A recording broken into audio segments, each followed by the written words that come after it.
নমস্কার বন্ধুরা, আজ আমি আপনাদের নিয়ে এসেছি দক্ষিণ ভারতের এক অত্যন্ত শান্ত এবং পবিত্র মন্দিরে, পিল্লে-কাম্মা মন্দির। পিল্লে-কাম্মা নামটির মধ্যেই লুকিয়ে আছে মায়ের স্নেহ। দক্ষিণ ভারতে আম্মা মানে মা। পিল্লে-কাম্মা হলেন এক ধরনের গ্রামীণ দেবী বা লোকাল দেবী বলা যায়, যাকে গ্রামের রক্ষাকর্ত্রী এবং সন্তানের অভিভাবক হিসাবে মানা হয়। এটাই বিশ্বাস করা হয় যে পিল্লে-কাম্মা দেবী শিশুদের রক্ষা করেন, পরিবারকে আশীর্বাদ দেন এবং জীবনের দুঃখ কষ্ট দূর করেন।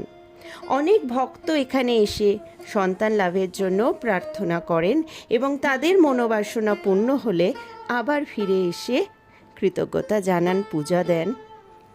এই মন্দিরের পরিবেশ খুবই শান্ত, সরল এবং ভক্তিময়।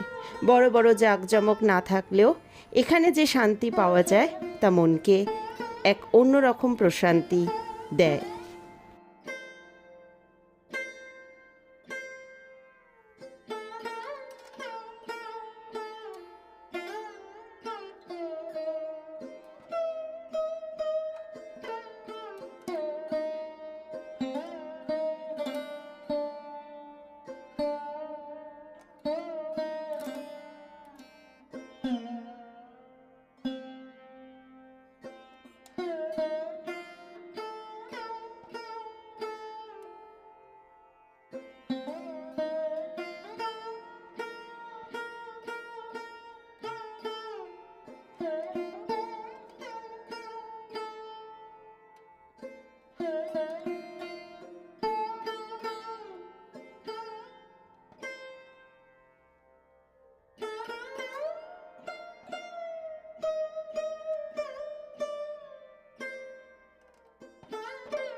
আসুন এবার আপনাদের মন্দিরের মূল বিগ্রহ দর্শন করিয়ে দিই। দেখুন, মন্দিরের যিনি পূজারী তিনি পূজা করছেন।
আমি যখন এই মন্দিরে দর্শন করতে এসেছিলাম তখন যিনি মন্দিরের পূজারী ছিলেন আমাকে দেখুন সবুজ রঙের চুড়ি প্রসাদ হিসাবে দিয়েছিলেন। প্রথমে আমি বুঝতে পারিনি এই চুড়ি কেন দেওয়া হলো, পরে বুঝলাম দক্ষিণ ভারতের অনেক দেবী মন্দিরে সবুজ চুড়ি দেওয়া হয়, যেটা শুভ লক্ষণ, সমৃদ্ধি, সৌভাগ্য এবং দেবীর আশীর্বাদের প্রতীক।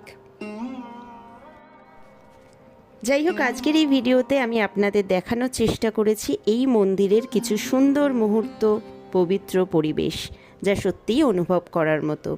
যদি ভিডিওটি ভালো লাগে তাহলে লাইক, শেয়ার, সাবস্ক্রাইব করতে ভুলবেন না, আর একটা ছোট্ট কমেন্ট রেখে যাবেন আমার জন্য। ভালো থাকবেন সবাই।